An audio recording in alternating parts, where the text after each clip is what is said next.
నీకు అనిపించే ఆ ఒంటరితనం నువ్వు మాత్రమే అనుభవిస్తున్నావు అనుకుంటే అది భ్రమ. మనమంతా అదే అనుభవిస్తున్నాం. మన మిడిల్ క్లాస్ జీవితంలో ఎవరు చూడని పోరాటాలు ఎక్కువ, ఎవరు వినని కథలు ఎక్కువ. కానీ హృదయం మాత్రం ప్రతిరోజు కొంచెం కొంచెంగా విరిగిపోతూ మళ్ళీ కొత్తగా కట్టుకుంటుంది. నేను కూడా అలానే నవ్వుతూ ఉంటాను బయట, కానీ లోపల చాలా మాటలు ఎవరితోనూ పంచుకోలేక అదే బాధతో జీవిస్తున్నాను. ఇక ఆ మాటలను నాలోనే దాచుకోకుండా ఇక్కడ మీ ముందుకు తీసుకొస్తున్నాను.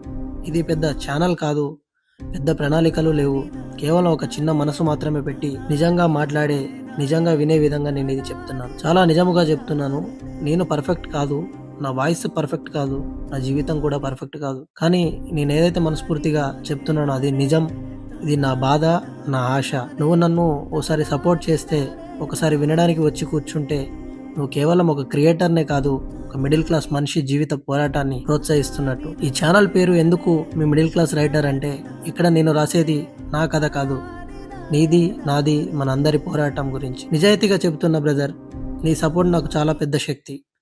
వీడియో నచ్చితే కాదు, నన్ను మనసుతో కనెక్ట్ అయిందని అనిపిస్తే చాలు, స్వాగతం పలికి మన మిడిల్ క్లాస్ ప్రపంచంలోకి ఆహ్వానించు. మన హృదయాలు ఒక్కటై ప్రయాణం మొదలు పెడదాం. ధన్యవాదాలు.